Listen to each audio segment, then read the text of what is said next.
Question है number analogy का।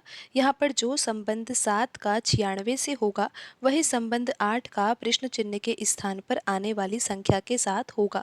तो हमें सबसे पहले ये समझना है कि 7 का संबंध 96 से किस प्रकार है। तो आप ऐसा सोच रहे होंगे कि अगर हम 7 का वर्ग कर देंगे तो फिर कितना आएगा, 49 आएगा। और 49 है तो 49 का हम दुगना कर दे तो फिर क्या आएगा, 49 का दुगना करने पर 98 आएगा। लेकिन यहाँ पर हमें 96 लेकर आना है तो क्या कर सकते हैं, हम 98 में से 2 घटा देंगे तो फिर 96 आ ही जाएगा। आप एक बार फिर से समझ लीजिए पैटर्न को, क्योंकि पैटर्न तो आसान है लेकिन समझना तो होगा ना। यहाँ पर हम 7 को लेकर चलेंगे और 96 लेकर आएंगे तो हमने सोचा कि हम 7 का वर्ग कर देते हैं। तो 7 का वर्ग होता है 49, फिर लेकर तो आना है 96। तो 96 कैसे आ सकता है, तो फिर हमने क्या किया, 49 में हमने 2 का गुणा कर दिया। 49 में हम 2 का गुणा करेंगे ना तो यहाँ पर क्या आएगा, यहाँ पर आएगा 98। लेकिन अभी भी 96 नहीं आया है। तो 96 जब आएगा जब हम 98 में से 2 घटा देंगे तो यहाँ पर 96 आ जाएगा।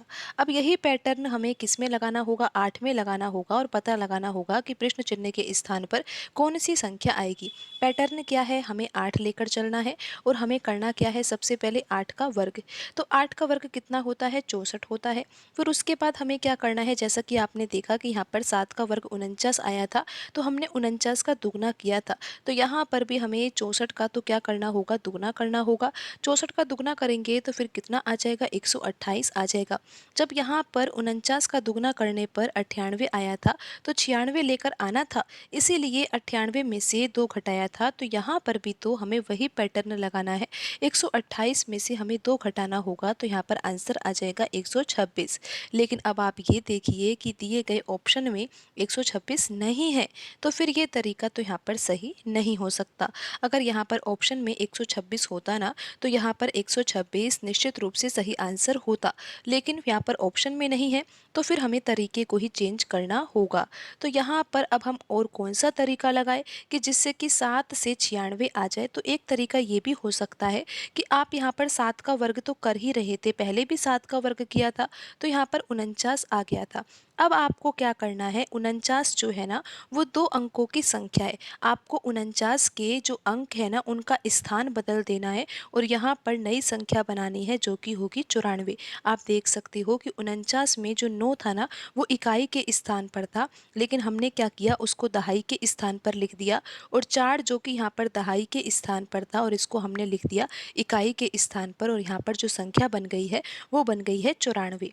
लेकिन अब हमें लेकर तो क्या आना है, 96 लेकर आना है। तो हम क्या करेंगे, 94 में 2 जोड़ देंगे जिससे कि क्या आ जाएगा, 96 आ जाएगा। तो इस तरह से यहाँ पर 7 के द्वारा 96 आ सकता है।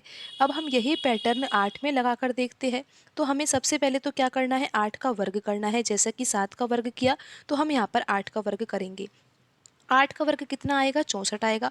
अब 64 2 अंकों की संख्या है, दोनों अंकों का स्थान बदल देंगे तो संख्या बदल जाएगी और संख्या बन जाएगी 46। तो यहाँ पर अब क्या करना है, जैसे कि आपने देखा कि 49 के अंकों को जब हमने बदला था तो यहाँ पर अंकों का स्थान बदला था तो यहाँ पर संख्या 94 बनी थी। लेकिन उसके बाद हमने 94 में 2 भी जोड़ा था तो यहाँ पर आप देखिए नई संख्या 46 बनी है। तो 46 में हमें 2 जोड़ना होगा जिससे कि यहाँ पर आंसर आ जाएगा 48। और आप ये देख सकते हो कि ऑप्शन डी में लिखा हुआ है 48, तो यही सही आंसर होगा।